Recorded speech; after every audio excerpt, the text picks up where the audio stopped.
Hello बच्चों, मैं सुमित आप सभी का स्वागत करता हूं आरजे सुमित एकेडमी पे।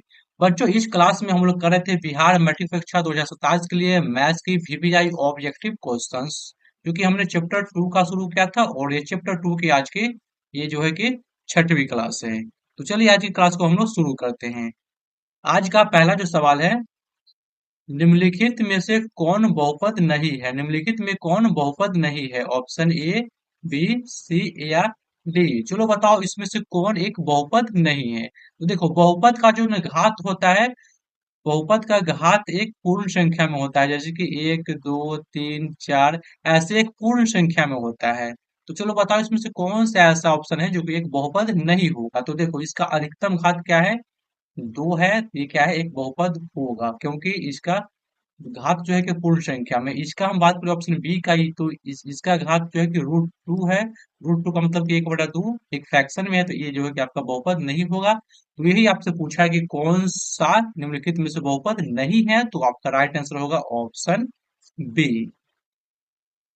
अगला सवाल, एक एक घात वाले बहुपद को क्या कहते हैं? एक घात वाले बहुपद को क्या कहते हैं? चलो जवाब दो, क्या कहते हैं जिसका वह बहुपद जिसका घात एक हो तो उसे हम क्या कहेंगे? ऑप्शन ए में दिया है द्विघात बहुपद, त्रिघात बहुपद, रैखिक बहुपद या शून्य बहुपद। चलो जल्दी से कमेंट करो, इसका आंसर क्या होगा?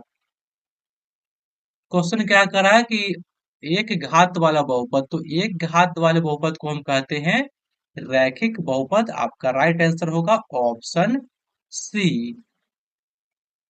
जिस बहुपद का अधिकतम घात दो होगा तो उसे हम कहेंगे द्विघात बहुपद, अधिकतम घात अगर तीन हो तो त्रिघात बहुपद, और अधिकतम घात एक हो तो रैखिक बहुपद हम कहेंगे। क्या क्लियर है?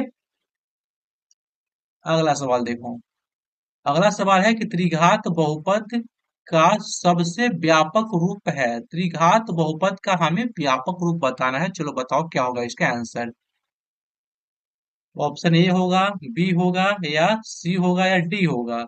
तो त्रिघात बहुपद कहने का मतलब कि अधिकतम घात कितना होगा? तो अधिकतम घात तीन, और हमें व्यापक रूप बताना है। तो त्रिघात बहुपद का होता है व्यापक रूप होता है ax³ plus bx² plus cx+d।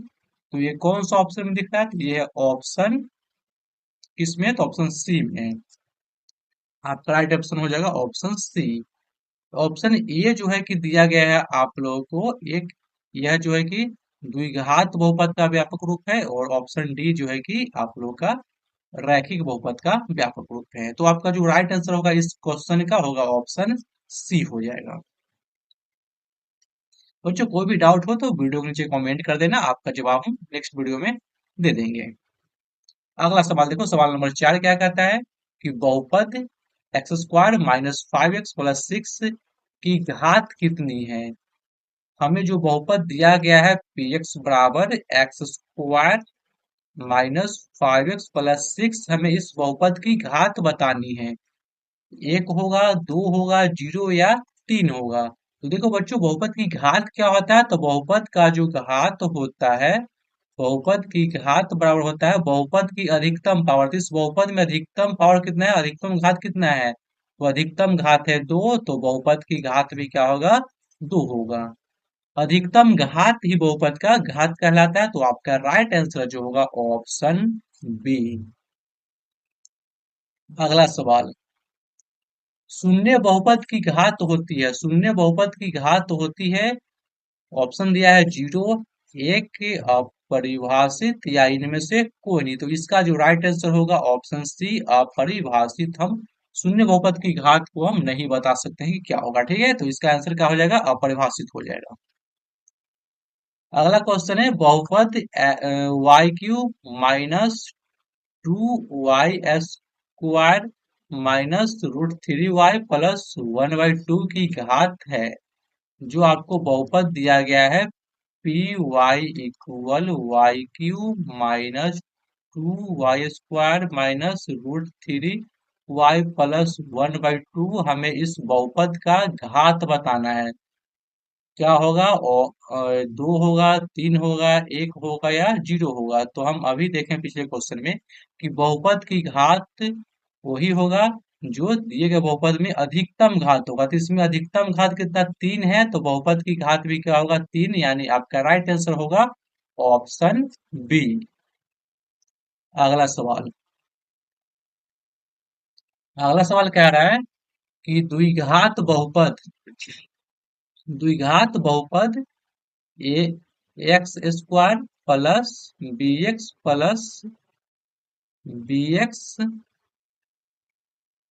Plus c का आलेख होता है। आलेख कैसा होता है, सरल रेखा, परवलय, वृत्त या इनमें से कोई नहीं। हमें एक द्विघात बहुपद का बताना है कि उसकी आलेख कैसा होगा। तो बच्चों ध्यान रखना कि द्विघात बहुपद का जो होता है आलेख जब खींचेंगे तो इसका होगा एक परावला, यानी परावला होगा परवलय। ठीक है, आपका राइट आंसर होगा ऑप्शन बी। अगर यही रैखिक बहुपद का पूछता तो रैखिक बहुपद का होता है सरल रेखा, होता है क्या, होता है सरल रेखा। लेकिन हमें पूछा क्या है, द्विघात बहुपद का, तो इसका होगा एस ऑप्शन बी पराबोला। सवाल नंबर 8, निम्नलिखित में कौन रैखिक बहुपद है, निम्नलिखित में कौन रैखिक बहुपद है। तो बच्चों रैखिक बहुपद क्या होता है, जिसका अधिकतम घात क्या हो, तो अधिकतम सॉरी, रैखिक बहुपद का अधिकतम घात, हाँ रैखिक बहुपद का अधिकतम घात क्या होगा, तो 1 होगा। तो इसमें से कौन सा ऑप्शन है जिसका अधिकतम घात 1 है, तो इस ऑप्शन ए का अधिकतम घात कितना 1 है, इसका अधिकतम घात 2 है, इसका 3 है, और इसका जब हम घात निकालेंगे जो ऑप्शन डी दिया गया है 1/2 प्लस 2, इसको हम ऊपर लेके जाएंगे तो यह आ जाएगा -2 -1, क्या आएगा -1। हमें जो है कि बहुपद का जो घात होता है एक पूर्ण संख्या में होता है, माइनस में नहीं होता है। तो आपका जो राइट आंसर होगा ऑप्शन ए, क्योंकि इसका अधिकतम घात 1 है तो उसको हम कहते हैं रैखिक बहुपद। क्या क्वेश्चन क्लियर है मेरे बच्चों। अगला सवाल देखो,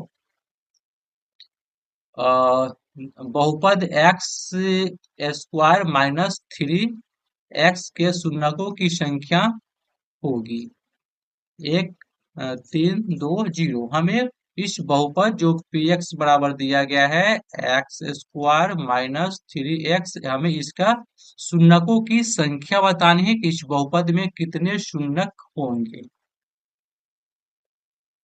काफी इंपॉर्टेंट क्वेश्चन है, और ये जो सभी क्वेश्चन करा रहे हैं सभी क्वेश्चन कभी न कभी एग्जाम में पूछा गया, सभी प्रीवियस ईयर क्वेश्चन है मेरे बच्चों। तो काफी इंपॉर्टेंट होता है, आपको एग्जाम में इसी तरह के प्रश्न पूछे जाते हैं। चलो बताओ इसका आंसर क्या होगा। दिए गए बहुपद का शून्यकों की संख्या क्या होगा, तो हमेशा याद रखना कि शून्यकों की संख्या वही होगा जो बहुपद की घात होता है। तो इस बहुपद की घात क्या है, इस बहुपद की घात है 2, तो शून्यकों की संख्या भी क्या होगा, शून्यकों की संख्या भी होगा 2, जो कि आपका राइट आंसर है ऑप्शन सी।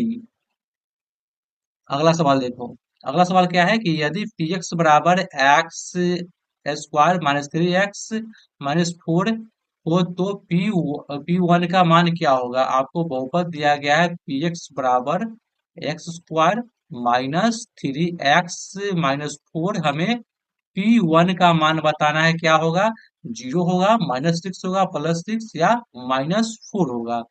तो चलो निकालो इसका मान क्या होगा, तो हमें इस बहुपद में जहां जहां x है वहां पे हम 1 पुट कर देंगे, तो हो जाएगा 1 का स्क्वायर माइनस 3 × 1 -4, 1 का स्क्वायर 1 -3 एंड -4, ये दोनों जुट के आएगा 1 -7, तो आ जाएगा -6। आपका राइट आंसर होगा ऑप्शन बी। तो ये था आज का 10 वीवीआई ऑब्जेक्टिव क्वेश्चन, जो कि काफी एग्जाम के लिए महत्वपूर्ण था। तो आज के सेशन कैसा लगा आप लोग कमेंट कर बताएंगे। अगर चैनल पे पहली बार तो चैनल को सब्सक्राइब कर लेंगे और अपने दोस्तों में शेयर करेंगे ताकि दोस्त का भी हेल्प हो सके। ठीक है, तो मिलते हैं नेक्स्ट वीडियो में। धन्यवाद।